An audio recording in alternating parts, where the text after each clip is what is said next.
Thank you, thank you. Sekarang saya jadi pengen bertanya sama Mas Fahri nih. Kira-kira apa yang menjadi term and condition atau enggak apa sih kriteria agar bisa berkolaborasi kalau bahasa saya dengan Genfy? Apakah ada penilaian tertentu atau bagaimana caranya? Teknis-teknis yang seperti itu yang tampaknya menarik karena menurut perspektif saya ini adalah the new way of funding in this pandemic. That's correct.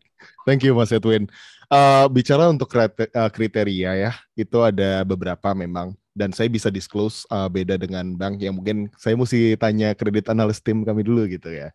Tapi kalau kami itu berdasarkan dari beberapa hal. Yang pertama adalah financial strength. Jadi meskipun bisnis saat ini sedang struggling, ada cukup banyak lah ya yang struggling di masa ini.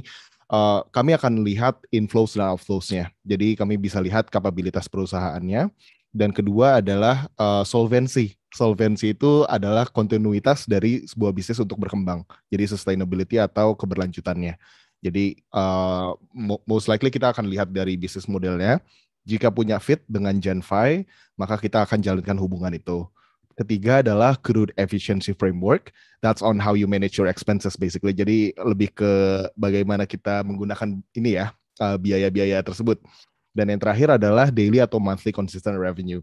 Nah, kalau kita lihat dari portfolio Genfy, there are some of the percentage kayak 20% mungkin dari portfolio kami yang not making any profit, but their business model is very sustainable lah, kita bisa bilang. Dan itu we are very interested in long-term partnership again. Jadi sebisa mungkin kita tetap bisa bantu UKM dan juga khususnya di Indonesia kita akan ada launching new product untuk smaller size companies. Jadi credit risk-nya juga lebih rendah untuk situ. Nah, mungkin saya mau share sedikit ya screen untuk gambaran lebih jelasnya. Sebenarnya saya nggak pengen berbicara produk terlalu banyak. Tapi kalau kita lihat dari flexible repayment, bagaimana sih bisnis-bisnis itu bisa berkembang seperti yang Mbak Gabriela bilang, karena flexible repayment itu mengacu kepada revenue atau pertumbuhan perusahaan. Ini ada yang di sebelah kanan, ada flexible repayment schedule, misalkan let's say di bulan kedua gitu ya, sales kita jatuh, maka cost-nya atau biayanya juga akan jauh lebih rendah daripada bulan sebelumnya. Jadi kami akan mengikuti revenue sehingga cash flow yang dimiliki oleh perusahaan akan lebih stabil atau lebih fleksibel gitu. So you can enjoy the flexibility basically. Nah, ini kita bandingkan dengan fixed repayment schedule misalkan dari bank dan lain sebagainya. They are rigid. Jadi benar-benar kaku ya. Kita per bulan harus memenuhi obligasi ini. Tapi hal ini mungkin sudah mulai shifting. Jadi kita mencari alternatif atau solusi yang lain.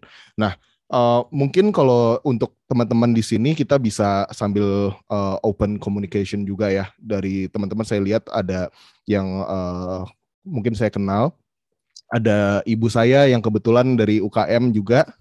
Halo Bu Indah.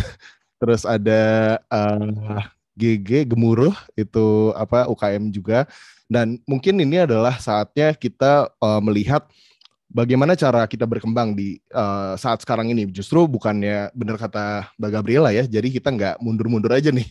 Jadi kita lihat peluang apa yang kita bisa kerjasamakan, dan we are totally open untuk any kind of business, offline, online, both.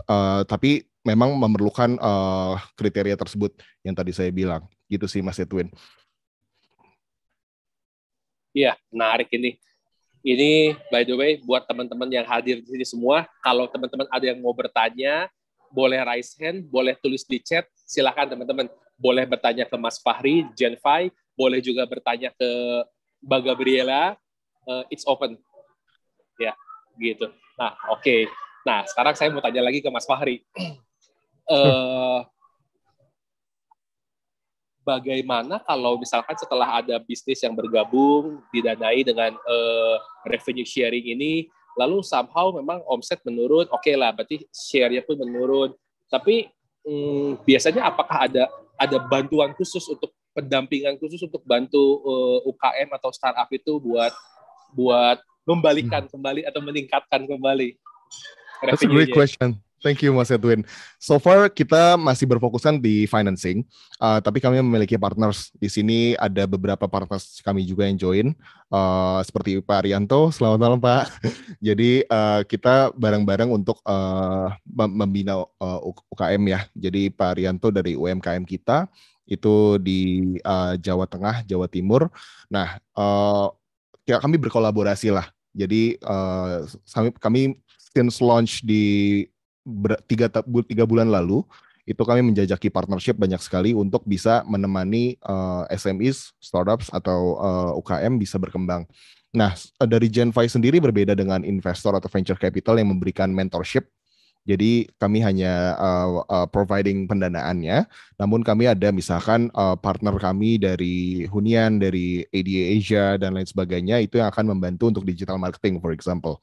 Dan ada partnership lainnya seperti dari teman-teman di Glints di sini, dan ada banyak lainnya lah yang kita bisa kolaborasikan, misalkan untuk hiring atau ekspansi dari timnya. Nah itu kan semuanya di cover oleh Gen5.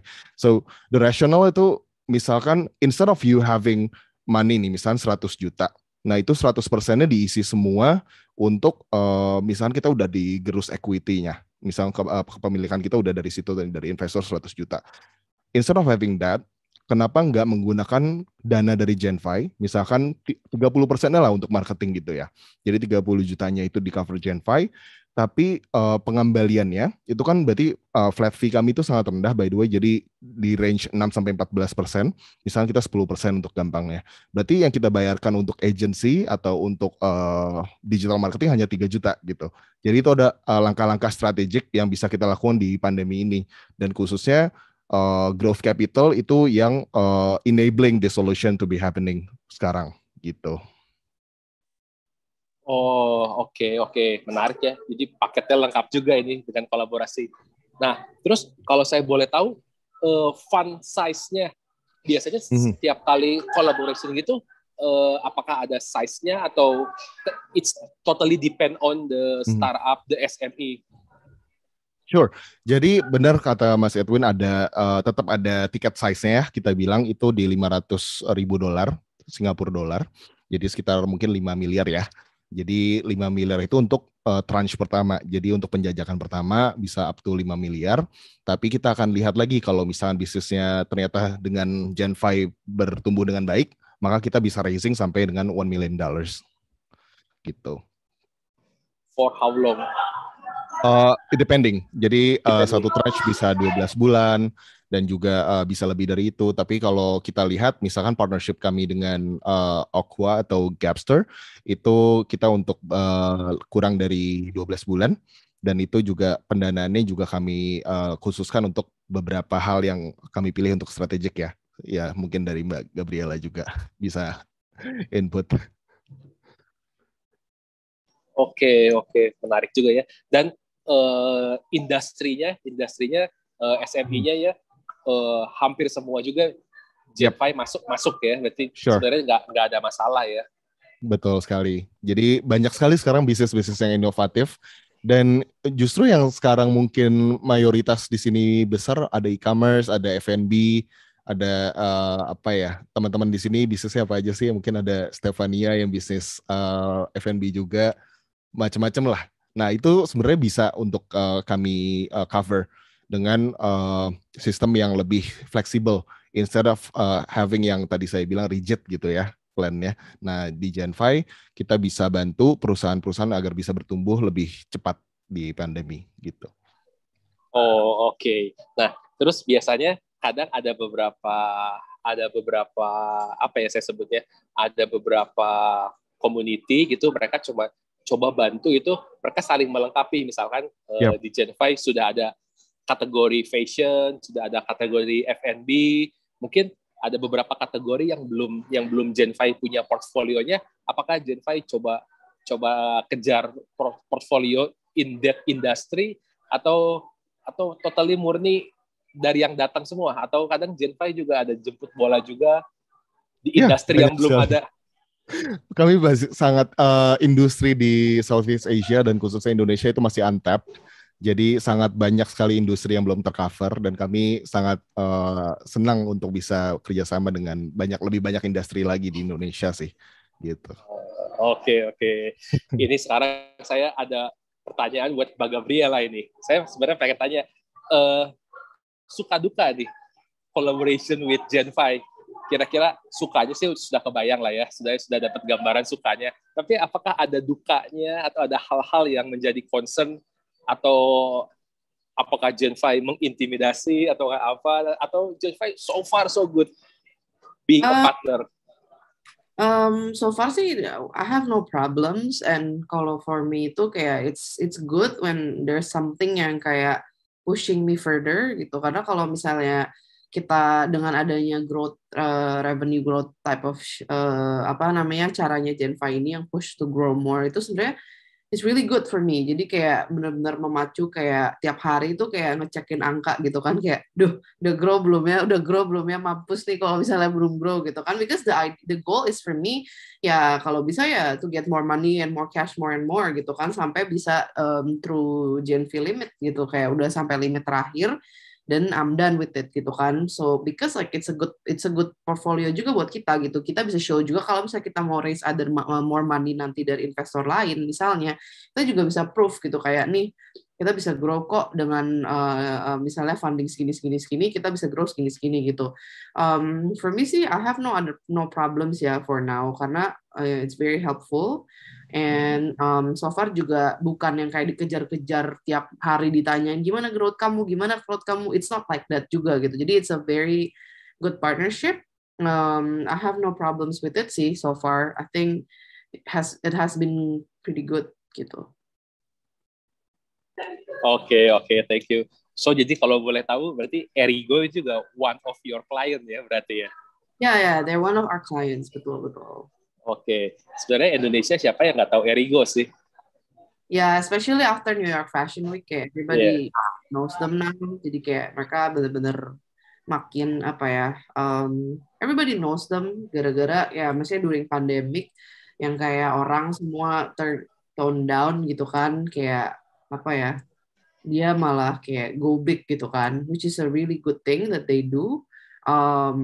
And itu tadi yang gue bilang, kayak as a business kita tuh mesti cek opportunity nggak cuman dari local doang juga gitu. Jadi kita mesti open juga for other opportunities from overseas gitu kan. Also I can share this a little because for us juga kayak waktu pas kemarin kayak PPKM gitu, to be honest for Gapster kita tuh benar-benar kayak ini local market itu not dying but slowing down banget, dan banyak projects yang kayak got cancelled and everything lagi gara-gara PPKM. And the behavior of Indonesian business itu they're low risk taker. Jadi mereka tuh begitu lihat ada ini pandemi langsung kayak takut, udah gue nggak mau keluarin uang gini. Mereka tuh nggak big huge risk taker yang kayak ya udah nggak apa-apa lagi pandemi gue tetap growing gitu, enggak. Jadi kayak banyak project yang jadi mundur lagi, cancel lagi gitu kan. Nah, I was like, this is like not working. Terus gue lihat kayak, kayaknya negara-negara lain banyak yang udah buka gitu, kayak nggak lockdown, terus mulai berkembang apa segala macam. Terus gue coba aja gitu. I took my chance. Gue coba ngiklan ke negara-negara lain gitu, kayak contoh Singapura, Malaysia, Dubai, apalah gitu ya. Pokoknya negara-negara lain that I can think of gitu kan, European countries, America and all that. It turns out that I got clients from Malaysia, terus dari Dubai, Malaysia, and Sweden ya.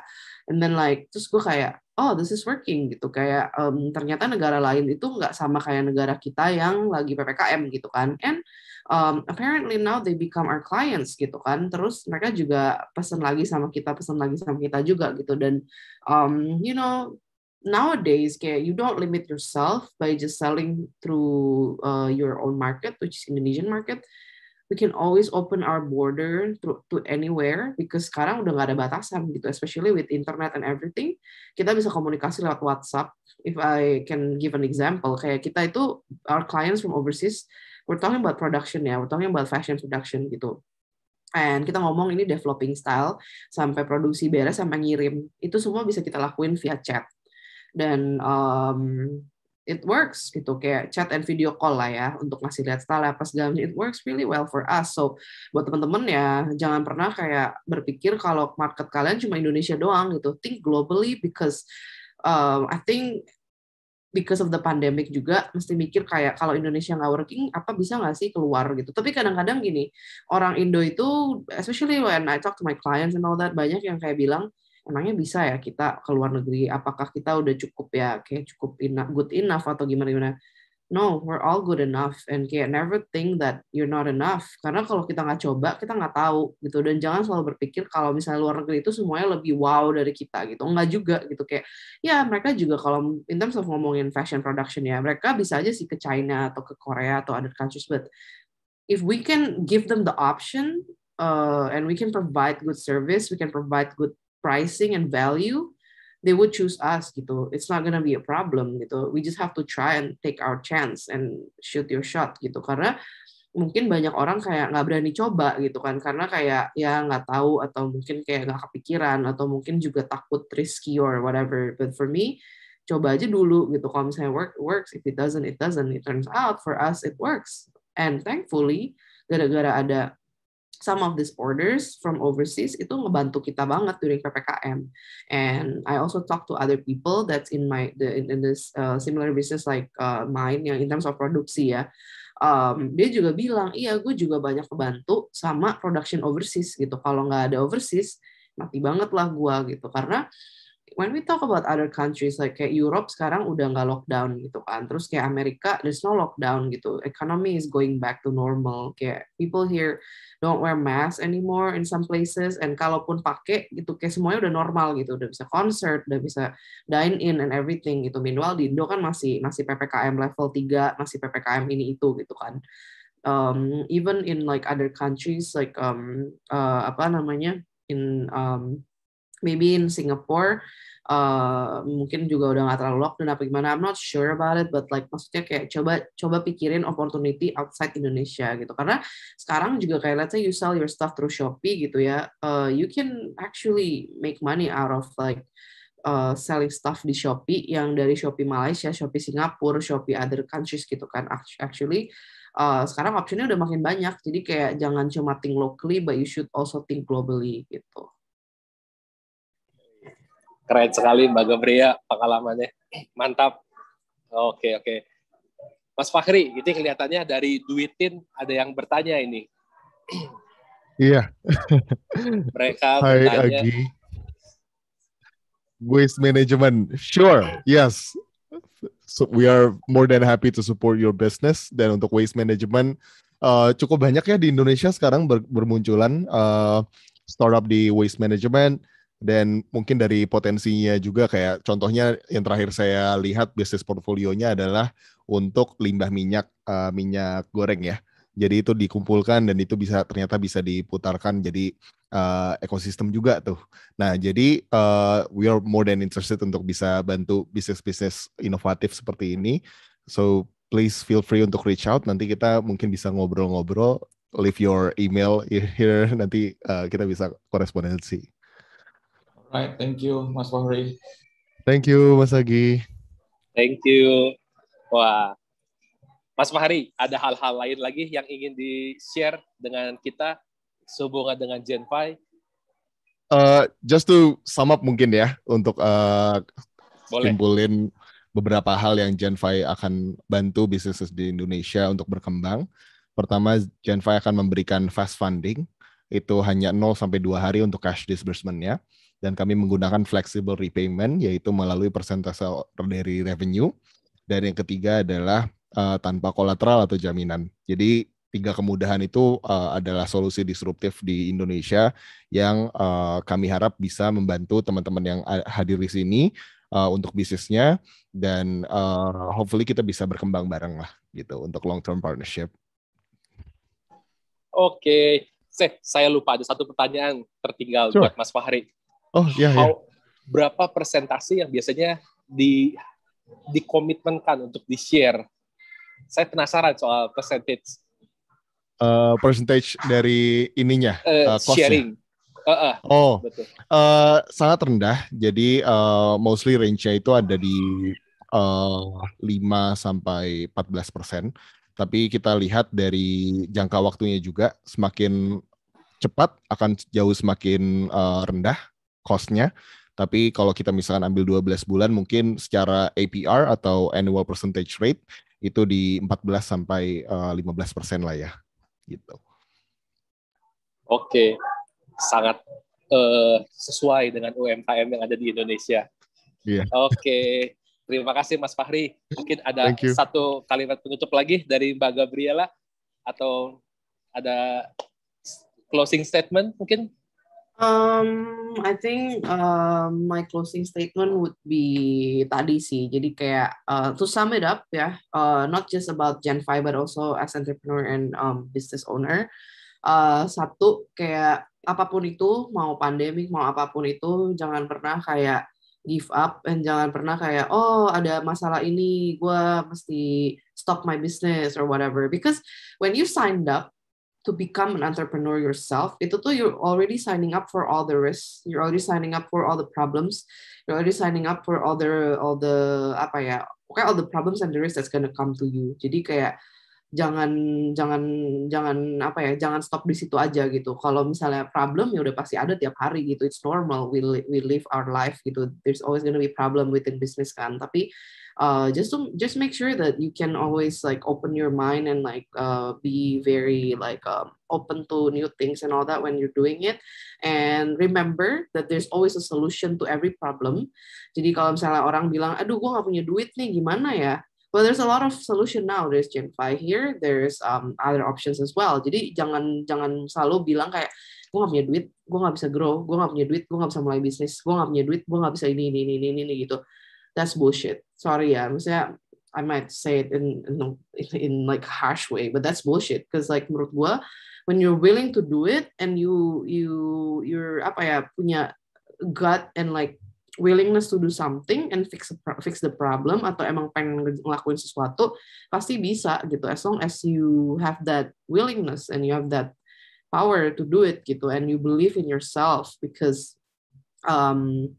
we all can do it gitu. The sky is your limit. And kalau misalnya kita ngomongin entrepreneurs yang kayak Jack Ma atau kayak William Tanuwijaya Tokopedia gitu, atau kita ngomongin orang-orang yang kayak Jeff Bezos gitu, everybody started from zero gitu. Semua nggak ada yang lahir langsung jadi Tesla gitu, nggak ada orang yang lahir langsung jadi Amazon. There's no such thing. It's a process, it's a progress. But like look what they are gitu, kayak listen to their stories and all that. Dari mereka ngejalaninnya ya banyak jatuh bangun segala macam. Same thing like Erigo gitu, kayak I know their story gitu. Itu juga selama mereka ngejalanin selama udah lama bertahun-tahun ini juga ada aja problemnya gitu kan. So when you sign up to become an entrepreneur, you sign up for all the problems, you sign up for all the risks, you sign up for all the messiness, you sign up for all the craziness menurut gue.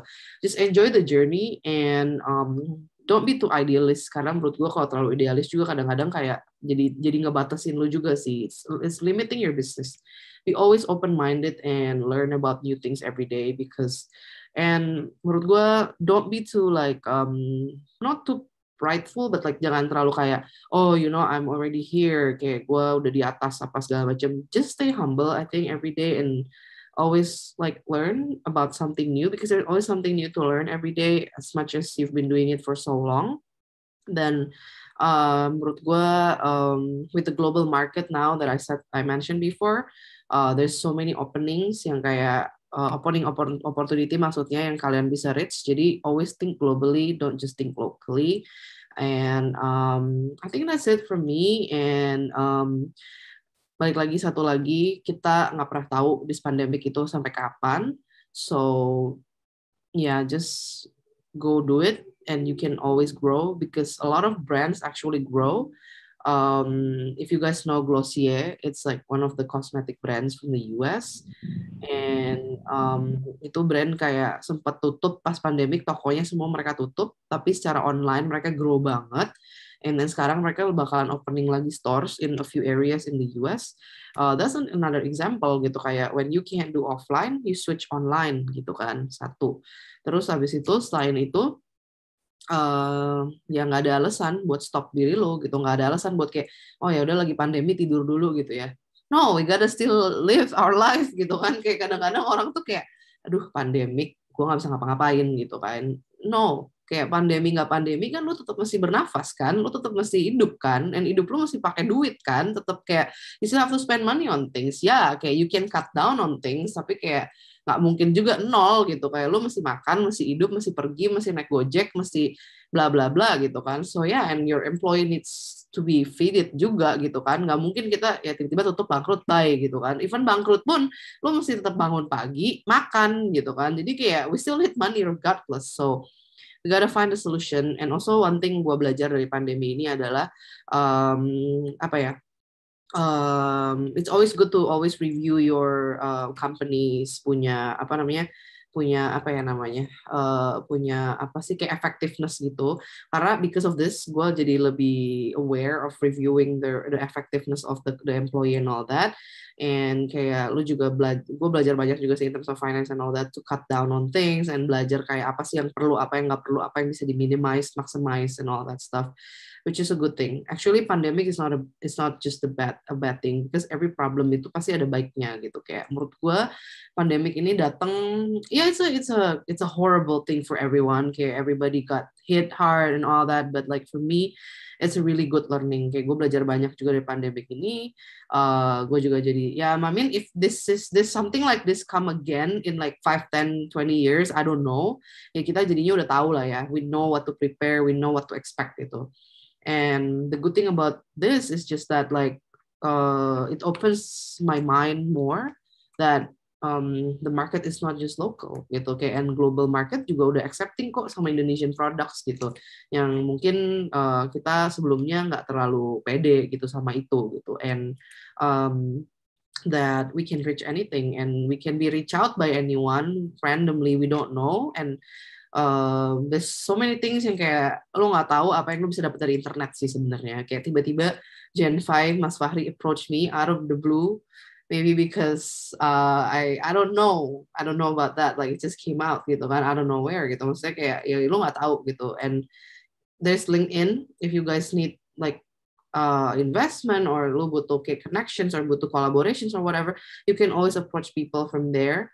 And menurut gue as entrepreneur juga jangan pernah kayak aduh gue gengsi approach gitu, kayak ntar kalau nggak dibales gitu kan. Ini bukan ngomongin PDKT woy gitu kan, kayak kalau PDKT nggak dibales ya mungkin lu gengsi malu gitu, tapi kayak kalau namanya ngomongin kerjaan mah ya udahlah ya, hajar aja gitu, karena lu nggak pernah tahu siapa yang bales lu nggak pernah tahu itu satu message bisa jadi $1 billion, you know. That's a chance that you don't want to miss. And like in life, sometimes there's only one chance yang kayak you might miss the opportunity and it's never gonna come back gitu. Jadi kayak menurut gue don't be gengsi lah ya. This is not dating app. This is not like ngajakin orang keluar gitu. Even like you know. Jadi kayak just be always open about it and be open-minded about it. Reach out to people if you need help, and people will help you gitu. And mungkin some people will reject you, which is fine. It's normal. It's part of the process. Some people will get you, some people will not. That's normal. And menurut gue ya, always take your shot because you'll never know. And one other thing is, we only live once, so always take the chances because you'll never know. Dan kalau lo nggak coba, lo bakal nyesel kayak gitu. Oke, Mbak Gabriela, you are so inspiring. Dan satu hal yang gue dapet juga, kalau kita di tengah jalan butuh partner buat berkembang, we can contact Mas Fahri from Gen 5 to collaborate. Aduh, For sure. Mas Fahri, ini kelihatannya ada satu pertanyaan masuk lagi nih dari Guntur Aji. Oke. Halo Mas Guntur. Sambil saya baca ya. Oke. Untuk marketplace. Oh wah, keren banget nih bisnisnya. Berarti dia shifting untuk dari agency digital dan sekarang jadi jenis matchmaking ya untuk agency digital marketing dan pelaku usaha. This is very interesting. Definitely. Basically semua bisnis model kami sangat interested in. Dan please feel free untuk reach out. Leave your email in the comments and we will contact you. Then I think that would be great. Oke, kalau boleh juga Mas Fahri, apa boleh tinggalkan juga email Mas Fahri juga biar nanti teman-teman juga atau kontak number, so teman-teman yang ada di sini kalau butuh sesuatu mungkin saat ini belum terpikirkan tapi next time bisa langsung kontak Mas Fahri. Absolutely. Silahkan. Thank you. So jadi saya bisa simpulkan juga kalau teman-teman di sini semua ingin dapat tambahan dana untuk develop the business, tapi kan ada beberapa hal yang perlu dipersiapkan untuk bisa apply ke Gen5. Nah, disinilah Amiga bisa bantu teman-teman. Jadi administrasi yang dibutuhkan, lalu laporan-laporan yang harus di-generate, yang harus dihasilkan, bagaimana supaya kita bisa memberikan a proper presentation supaya Gen5 bisa juga lihat kita sebagai applicant yang memenuhi syarat seperti itu. Teman-teman, kita di Amiga siap bantu untuk hal-hal seperti itu. Terima kasih Mas Fahri, terima kasih Mbak Gabriela, senang sudah bisa ngobrol-ngobrol malam hari ini. Duh, Mbak Gabriela mungkin pagi hari ya, sekarang mungkin sudah jam 6:30 pagi ya. So early. Pagi. Oke, thank you. Kita sebelum